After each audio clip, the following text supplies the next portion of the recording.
Hello everyone, future classes में एक बार फिर से आप सबका स्वागत है। मात्रक तथा मापन का एक वीडियो आ चुका है जिसमें हम लोगों ने भौतिक राशियां क्या होती है ये जाना था और भौतिक राशियां कितने प्रकार की होती है। और आज की वीडियो में हम लोग मात्रक के बारे में पढ़ेंगे कि मात्रक क्या है और मात्रक कितने प्रकार की है। मात्रक का डेफिनेशन है किसी भौतिक राशि के माप के लिए निश्चित तथा मान्यता प्राप्त मानक को मात्रक कहते हैं।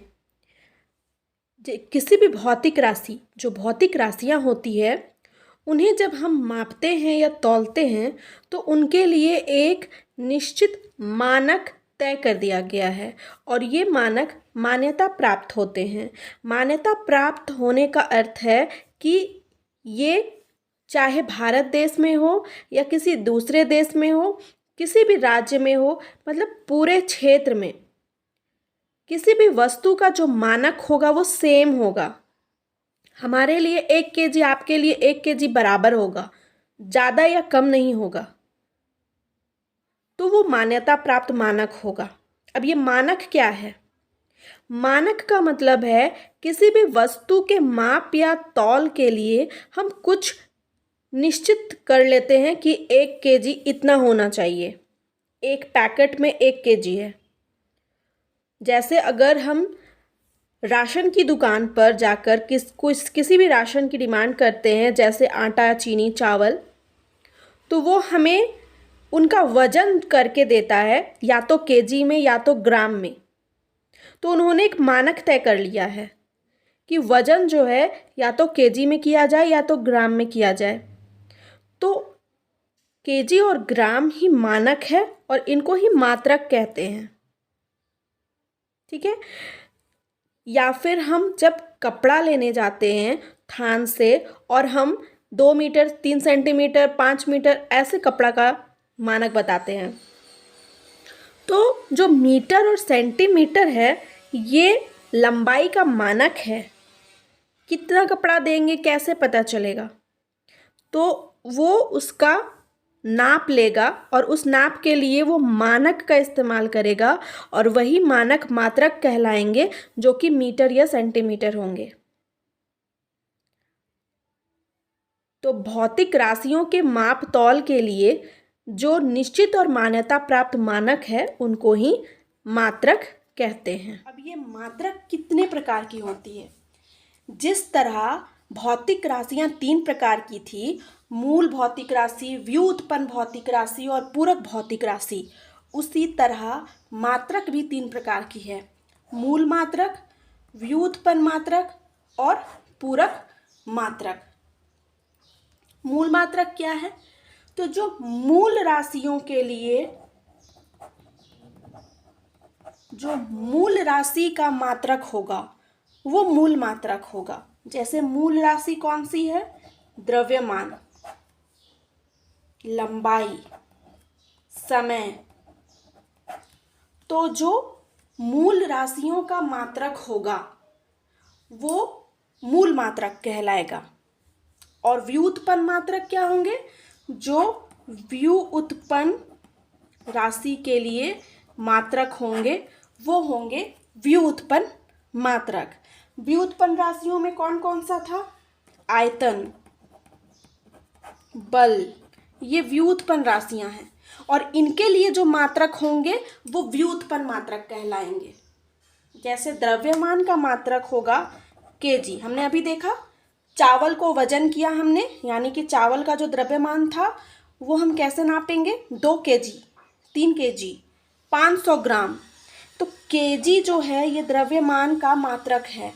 ठीक है। केजी या किलोग्राम जो है वो द्रव्यमान का मात्रक होगा। मूल राशि का मात्रक मूल मात्रक, व्युत्पन्न राशि का मात्रक व्युत्पन्न मात्रक। उसी तरह पूरक राशियों की जो मात्रक होगी, पूरक राशि के जो मात्रक होंगे उन्हें पूरक मात्रक कहेंगे। अब पूरक राशि हमने देखे थे 2 है। एक है समतल कोण और दूसरा है ठोस कोण, जिसको घन कोण भी कहा जाता है। ये 2 पूरक राशियां हैं। इन दोनों की जो मात्रक होगी वो होगी पूरक मात्रक। सबसे पहले समतल कोण क्या होता है ये समझते हैं। देखिए, मान लीजिए ये एक वृत्त है और इस वृत्त के केंद्र बिंदु से एक त्रिज्या खींची गई है। अब इसी त्रिज्या के बराबर, यहीं से इसी त्रिज्या के बराबर हम यहाँ पे रखकर एक चाप मारेंगे, एक चाप खींचेंगे। इसके बराबर ही रखकर यहाँ से ऐसे एक चाप खींच दिए। अब जो ये वाला एंगल बन गया, इसको हम थीटा के द्वारा प्रदर्शित करेंगे, थीटा डिग्री। तो जो ये एंगल बन गया इसको ही कहेंगे कोण, समतल कोण, ठीक है। और इसे हम थीटा के द्वारा प्रदर्शित करते हैं। और कोण का फॉर्मूला होता है चाप बटा त्रिज्या। चाप बटा त्रिज्या इस समतल कोण का फॉर्मूला होता है। चाप का मात्रक होता है, चाप क्या है, एक प्रकार से लंबाई है, यहाँ से यहाँ तक का लंबाई है, तो चाप का मात्रक हो गया लंबाई। त्रिज्या क्या है, तो त्रिज्या भी लंबाई है, त्रिज्या का भी मात्रक हो गया लंबाई। तो जब ये लंबाई और लंबाई कट जाएंगे तो हमारे पास क्या बचा, कुछ भी नहीं बचा। तो ऐसे में तो इसका कोई भी मात्रक नहीं होगा, लेकिन इसलिए जब इसका कोई मात्रक नहीं बन पा रहा है तो हमने इन्हें पूरक मात्रक में रखा। समतल कोण का जो मात्रक है उसे हमने पूरक मात्रक में रखा, पूरक राशि में रखा। और इसके लिए अलग से एक मात्रक बनाया आ गया रेडियन, जिसे हम लोग आर से प्रदर्शित करते हैं। रेडियन, रेडियन जो है ये समतल कोण का मात्रक है, रेडियन, ठीक है। अब यहीं देखिए ठोस कोण या घन कोण क्या होता है। इसी तरह अगर हम लोग एक वृत्त ले और वृत्त की केंद्र से एक त्रिज्या ले, ये त्रिज्या हो गया। अब इस त्रिज्या का हम लोग स्क्वायर कर देंगे, इस त्रिज्या का स्क्वायर करेंगे और उसी के अनुसार मान लीजिए ये 4 है सेंटीमीटर में और हम इसका स्क्वायर कर दें तो 16 सेंटीमीटर। त्रिज्या का वर्ग करने के बाद उतना ही हम लोग क्या करेंगे, चाप खींचेंगे। तो जब हम चाप मारेंगे तो ये वाला हिस्सा आएगा, एक दूसरा गोला बनेगा। तो वहाँ से जब हम केंद्र बिंदु पर, इस हिस्से से जब केंद्र बिंदु पर हम अंकित करेंगे तो जो ये वाला हिस्सा बनेगा ये दूसरा के चाप खिंचा गया। तो ये क्या है, हमारा ठोस कोण है।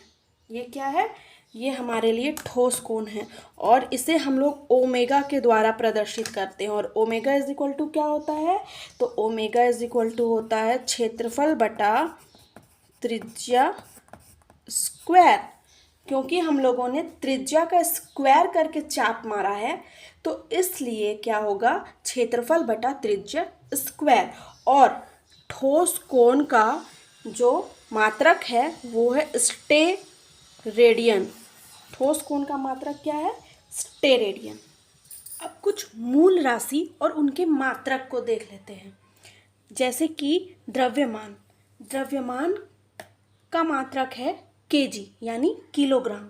समय का मात्रक है सेकंड। लंबाई का मात्रक है मीटर। ताप का मात्रक है केल्विन, जिसे के से प्रदर्शित करते हैं।